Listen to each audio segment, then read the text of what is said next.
Good evening, I'm Peter Williams and this is Late Edition tonight. Are there stormy waters ahead for the Alliance? Jim Anderton wants to show off the People's Bank and paid parental leave.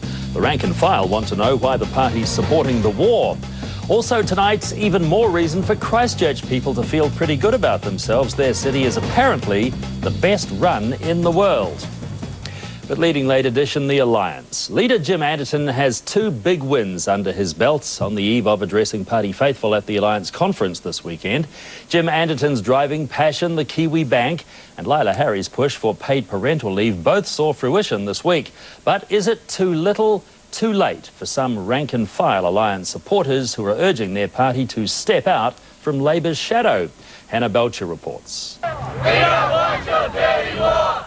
Hidden among these anti-war protesters is a strong message for the Alliance Party conference. Certainly a lot of the activists in the Alliance are part of the anti-war coalition and, are involved in the peace rallies around the country, and so, it'll be a healthy debate.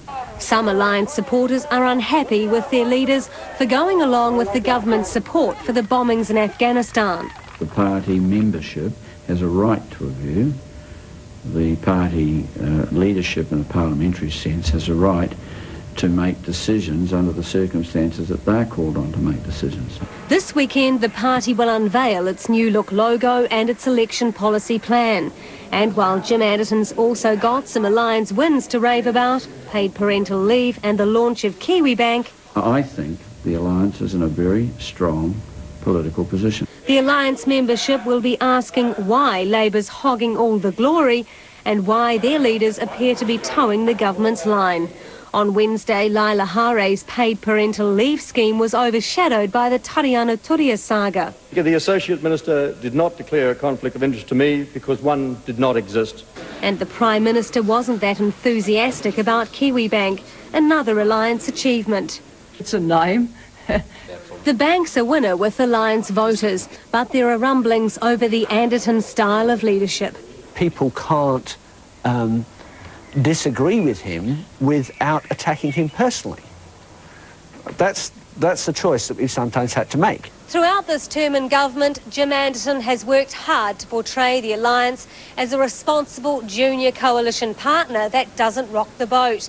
But that's starting to wear thin with Alliance supporters who feel uneasy about the party constantly playing second fiddle to Labour. They want their Alliance MPs to start pushing their party's own agenda much harder.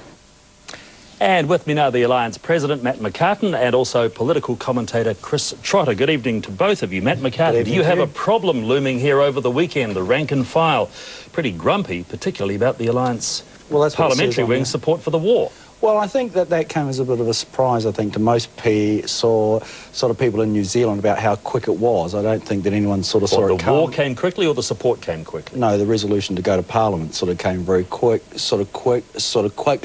It all happened on one day. And I think that everyone was trying to make the best of a bad call, which was made on that day in Parliament, is that no one is for war, but in fact is how to combat sort of terrorism. And so the caucus had to make a call on that. They moved a number of kind of rare saw resolutions to mix with that. But of course that, at the end of the day, that New Zealand is committing troops to Afghanistan under American, the offer is there. But you've got a problem this weekend, haven't you? Because you've got resolutions, I think, from every region except Canterbury opposing the war. No. Chris says that in his article. It doesn't make it true. It's a good spin, but it's not. Well, you must have resolutions from some regions. I know it's been discussed. I've had comments and Lair. Is there anything on the table that says that from the region that there is a resolution against it? No. I haven't got anything in front of me apart from what the council has asked me to write up for the council, sort of for the conference tomorrow, and that'll be a council sort of resolution on the position on Afghanistan and on terrorism. And I think it will be a resolution of which the conference will discuss and will come to some conclusion. Just one point before I bring in Chris here. Sure. The discussion was originally down for 9 o'clock on Sunday morning. Now it's 5 o'clock tomorrow. Cynics say that's to avoid getting on the 6 o'clock television news tomorrow Well, that's night. 'cause Is that he put it in correct? his article. No, but that's been put about by other Because commentators goes, as well. The left never gets out of bed before 9 o'clock in the morning. You know, they're all night owls. And so, yes, it was a draft agenda. It was that at 9 o'clock. It's been a number of changes, and now it's in the afternoon. And Chris so Trotter, I can see you over there just looking on with a very cynical view on all of this. They've doctored their agenda, obviously. That's to keep out off the 6 o'clock news tomorrow night. But what you guys got a live feed. You're not off the 6 o'clock news. What do you think of the whole business of the parliamentary caucus's support for the war coming so quickly? There is real discontent amongst the rank and file, isn't Matt, there? I understand, has just come from a gathering of former NLP members, of which I was Bring us up to date, the New Labour Party. That's right, Yeah. that's right. And I really had to think hard whether or not I would go to this reunion of old comrades, and I decided not to because the irony in the air was just too great. On 6 o'clock news tonight, Jim Anderton said, the party can take its position and the MPs will take theirs. Now, I helped to form, along with Matt, the NLP 12 years ago because that's exactly what the Labour Party used to say. Yes, but Jim Anderton holds a few cards here, doesn't he? The alliance on current polling, I think, is at about 2%. They're only going to be in Parliament if Jim Anderton retains Wigram, which he probably will do so. Therefore, basically, what he says goes if the alliance want to stay in Parliament. Well, that sounds an awful lot like New Zealand First, and I don't think New Zealand First is the model that the alliance necessarily wants to follow. I think there's an awful lot of truth in that, unfortunately, and I think Jim has played that card many times in the past. Well, he spits the dummy every now and then, doesn't he, Matt? The threats to resign over Lila Hurry in recent days. Jim, well, in recent days? I haven't heard that. When Lila Hurry threatened to challenge Sandra Lee. He never said any such thing.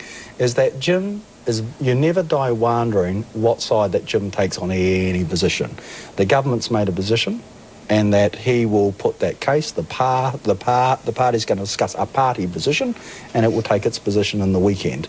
I don't think at the end of the day there'll be much between us.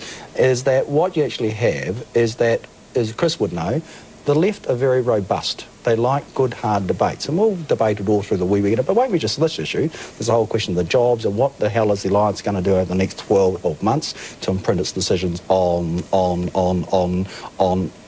the government. Last conference, there were three things which the conference determined. It said, go and get that Kiwi bank up.